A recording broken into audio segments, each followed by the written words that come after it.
Bismillahirrahmanirrahim. I welcome you, my dear students, in this illustrative series of our online classes.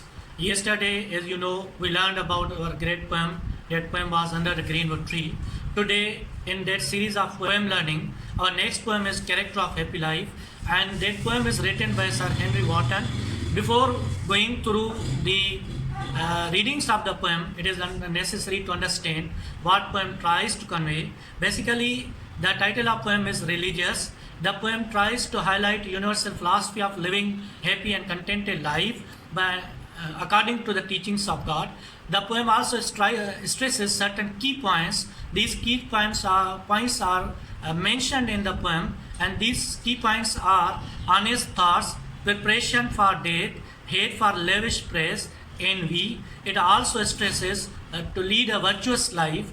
Besides this, the poem has key factor, that is arousal of conscious. It stresses one should be man of conscious, one should have awareness about conscious.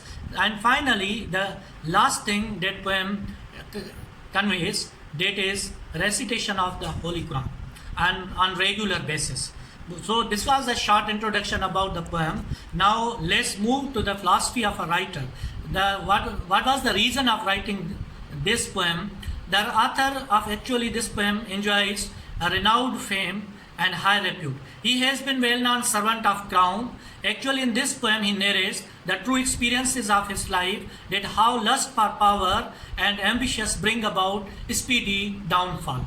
His philosophy is deep-rooted in religious beliefs of leading honestly simple, honest, virtuous life, and advocates that by acting such teachings of religious commandments, one can lead a happy life and contented life in this world and the life of hereafter. In this poem, he has given a formula of leading simple, virtuous, happy life, and that simple and virtuous happy life can be achieved after following religious books.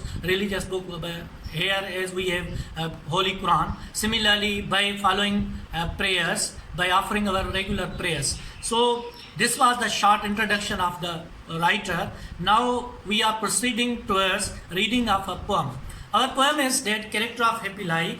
The very first stanza, actually poem is divided in 5 stanzas, and each stanza has 4 lines, and every line, and the scheme of this rhyming of a poem is that first line matches with third line, whereas second line rhymes with fourth line. And throughout the whole poem, this scheme works.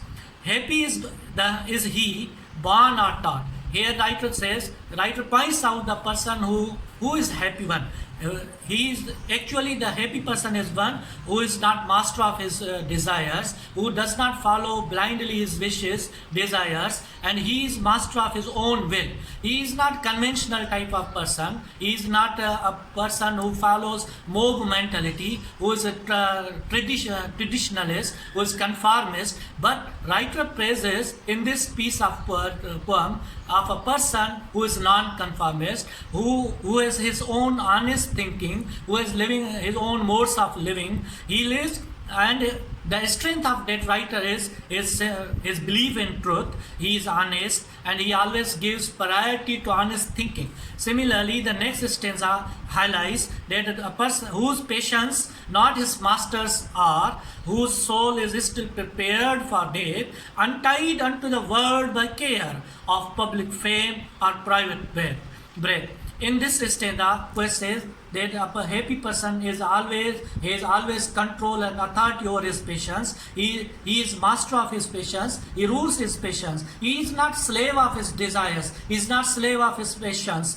and he does not care what general public says. He does not follow mob mentality. He does not care what others will say. Rather, he individually follows his own ways of life. He leads his life according to his own set parameters, according to his own set ideals, his rules, and those rules are according to the teachings of Holy Quran. And he firmly believes in prayers. And next stanza, the golden ideal of this person is he envies none that chance his way. He is not envious of a persons who by chance gets reward, who by chance are wealthy, or by luck or by fate they enjoy unparalleled position in our society. They are men of wealth and high rank, nor vices, nor he commits any wrongdoing, who never understood how deepest wounds are given by praise. And he is cautious of praise. He does not follow flattery. He is not flatterer. He hates cacophony. He hates cacophons. Similarly, he has certain rules, and those rules are his guiding principles. Who hath his life from rumors free, whose conscience is his strong retreat, whose estate can neither flatterers feed, nor ruin make oppressors great. He has rumors. He does not follow rumors. He is a strong passion. He is man of commitment. He is man of determination. He has flattery. He is not oppressor. Rather, he has oppression. He does not believe in injustice. He does not believe in cruelty. He extends love. He believes in harmony. He believes in mutual love. He believes in mutual respect. He with God doth late and early pray. Here the great quality of this man is dead. He early goes to mass. He is a regular doing prayer. He regularly offers his prayers, more of his grace than he gives. This person is always thankful to God. No matter whatever condition he is found, he is thankful to God for his blessing, for his gifts that he has bestowed upon him, and entertains the harmless day with religious book or a friend. And he spends whole days in the company of Holy Quran, and he seeks guidance from Holy Quran. He regularly offers his prayers. Thus, the man is free from servile bands. He is free from wishes. He is free from common aspirations. He is free from hope. He has neither fear of hope to rise nor fear of fall, because he does not get whatever he has achieved. Whatever he has achieved, he has entirely achieved through his labors. He has not achieved by dint of fate, by luck, but whatever he has, he is contented with it. He is happy, and he is happy in his simple life. Land of himself, Lord of himself, is master of his own universe that he has created around him.